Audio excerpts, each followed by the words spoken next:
Diddy did that thing, and 9 people ended up passing away at the end of it. Travis Scott did that thing, and 9 people ended up passing away. Like, it's... Like, a few times I thought I was going to pass out because it was hot on that staircase. You know what I'm saying? And when they closed the doors, I knew something was going down. City College was a deep experience for me. I was there. I was on the floor. I watched people take their last breath, regurgitate, and die. Okay, you said a female? Yes, a female. Of asthma? Yeah, she had an asthma attack? Uh-huh. She passed out unconscious. Has passed since the CCNY tragedy, but people have not forgotten what happened, including the event's promoter, 22-year-old Sean Puffy Combs. He was cited in the New York City Deputy Mayor's report for failing to adequately alert student organizers to the need for... People fell through the glass doors at the top of the stairs. And when people fell through the door at the top of the store, we grabbed this girl. You know, she was pregnant. We later found out that was Father MC's baby's mother.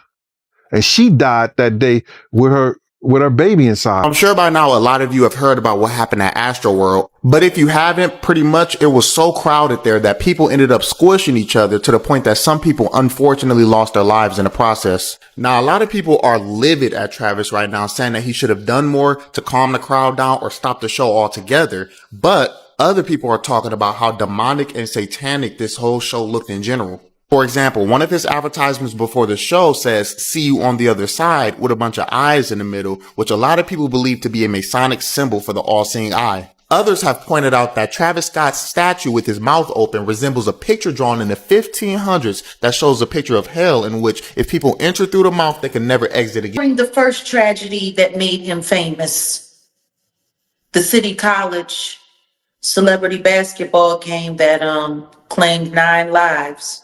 Very similar to what happened with Travis Scott down in Houston for Astroworld. Isn't that funny? Isn't that such an odd coincidence? Diddy did that thing, and 9 people ended up passing away at the end of it. Travis Scott did that thing, and 9 people ended up passing away. Like, it's the coincidences are so interesting. 2 decades apart, 2 massive crowds, 2 powerful men, and the same chilling number left behind. What really happened at Travis Scott's Astroworld Festival didn't just shock the world. It reopened a dark chapter many people thought was buried back in 1991. As survivor accounts resurface and old footage is re-examined. Online investigators are drawing eerie parallels between Astroworld and a deadly college stampede linked to a then-unknown Sean Diddy Combs. Coincidence, or something much deeper that the industry never once fully exposed. Twice in modern history, a celebration meant to bring people together turned into a nightmare no one could escape, and the details are uncomfortably similar. In both cases, thousands of bodies were packed into spaces that could never safely hold them. Security was thin or overwhelmed. Entrances became choke points, and once panic set in, there was nowhere to run. People were pushed forward by forces they couldn't see, crushed upright with their feet still on the ground, gasping for air as the crowd moved like a single, uncontrollable wave. Witnesses later described the same terrifying moments. Doors closing when they shouldn't have, screams drowned out by music or chaos, and an eerie delay before anyone in charge stepped in to stop what was happening. By the time authorities realized the situation had crossed the line, it was already too late.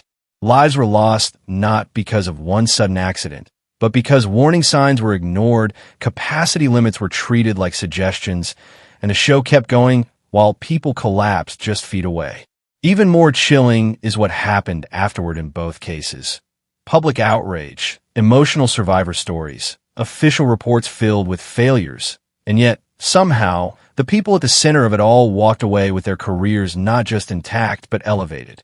2 events, decades apart, bound together by crowd surges, delayed responses, and a death toll that left families grieving while the world moved on. And once you start lining up the details, it becomes impossible not to ask, how did this happen twice? And why do the same patterns keep repeating right before someone's rise to the very top? The first time people truly understood how bad it was didn't come from headlines or reports. It came from survivors who were still shaking as they spoke. One witness from the City College stampede described being pinned on a staircase, bodies pressing in from every direction, air disappearing from their lungs as the crowd surged forward. They remembered watching people collapse right in front of them, some losing consciousness almost instantly, others desperately gasping, unable to move their arms or legs. A young woman nearby suffered an asthma attack and went down, never getting back up. Another survivor recalled seeing people regurgitate, pass out, and take their final breaths while screams echoed through the stairwell. Doors were shut behind them, trapping everyone inside, and in that moment, many said they knew something terrible was happening, but there was no escape. Those accounts weren't dramatic exaggerations. They were quiet, broken retellings of watching life slip away in a space that was never meant to hold that many people. Fast forward years later, and those same chilling descriptions resurfaced after another massive crowd disaster, this time at a highly anticipated music festival. Tens of thousands of fans packed into a venue already pushed beyond its limits, with even more people rushing the gates throughout the day. As the night went on, people began fainting, getting separated from friends, and losing their footing in the surging crowd.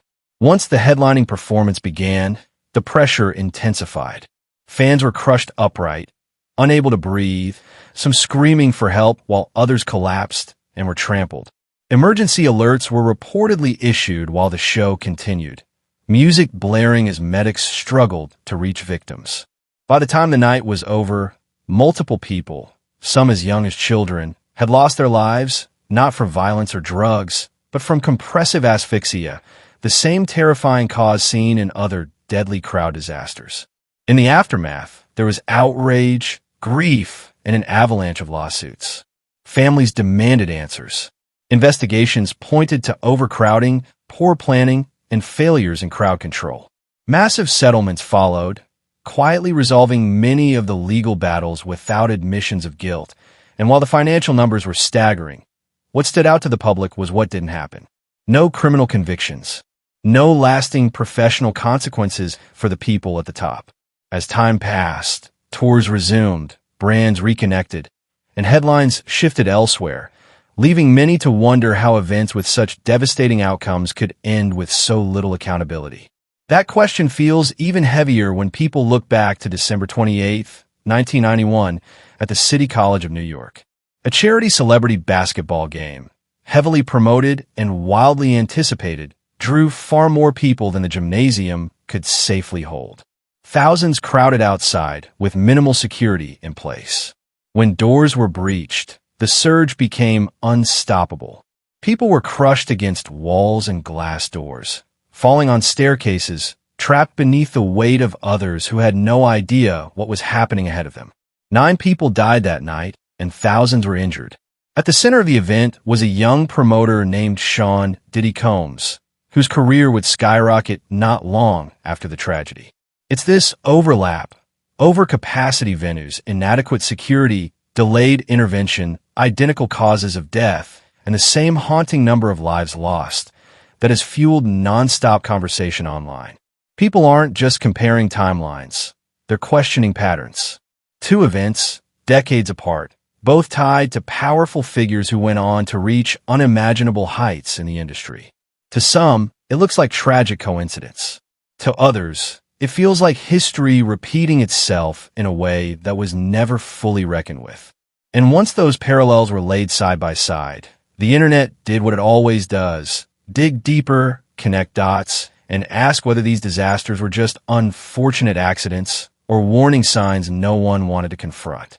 As the shock began to settle, attention slowly shifted from logistics and lawsuits to something far more unsettling for many people watching from the outside: the visuals. Online sleuths started replaying footage, freezing frames, and dissecting stage design, promotional art, and slogans, not as proof of anything concrete, but as symbols they felt couldn't be ignored. The massive stage structure, the dark color palette, The ominous lighting and phrases like "see you on the other side" struck a nerve in a moment already defined by loss. To some viewers, it felt tasteless in hindsight. To others, it felt disturbing. Social media filled with side-by-side comparisons, historical art references, and interpretations linking the imagery to religious or ritual symbolism. None of this was ever confirmed as intentional or meaningful by the artists involved, but the reason it gained traction was simple. When tragedy meets symbolism, people look for meaning. In moments of collective trauma, visuals stop being just visuals and instead become mirrors for fear, grief, and unanswered questions. That unease is exactly where Jaguar Wright stepped into the conversation and reignited everything all over again. Known for her industry connections and her willingness to speak openly about what she claims goes on behind closed doors, Jaguar didn't present documents or court evidence, but she did present a narrative that made people pause. In interviews that quickly went viral, she drew a direct line between the City College stampede and the Astroworld tragedy, alleging that both were examples of powerful figures being protected after catastrophic events. She framed these incidents as part of a larger, darker pattern within the entertainment industry, one where accountability disappears as success multiplies. Her words weren't delivered carefully or diplomatically. They were raw, emotional, and accusatory. And while she repeatedly framed her statements as what she believes rather than proven fact, the confidence with which she spoke made it impossible for the internet to ignore her. That's when the public reaction truly split down the middle. One side dismissed the conversation entirely, calling it conspiracy culture feeding on grief and coincidence. They argued that crowd disasters have happened throughout history, and that symbolism only looks intentional after tragedy strikes. To them, Jaguar Wright was simply amplifying existing rumors, and internet theories were distracting from real issues like safety planning and corporate responsibility. But the other side wasn't so quick to move on. They pointed to the repeated patterns, the eerily similar outcomes, the lack of lasting consequences, and the way both tragedies faded from mainstream conversation while the careers tied to them continued to thrive. For them, it wasn't about demons or rituals. It was about power, silence, and who gets protected when things go wrong. And that's where the story remains suspended. No confirmed rituals. No proven conspiracies. Just two devastating events, years apart, connected by crowd surges, ignored warning signs, and lives that can never be replaced. Some see coincidence. Others see a system that closes ranks when the spotlight gets too uncomfortable. The question isn't what you're supposed to believe. It's what makes you pause the longest. Was this simply history repeating itself? Or are there parts of these stories we still haven't been willing to confront? That's where I want to hear from you. Do you think these tragedies are unrelated accidents shaped by poor planning? Or do you believe the industry knows more than it ever lets on? Let me know what you think.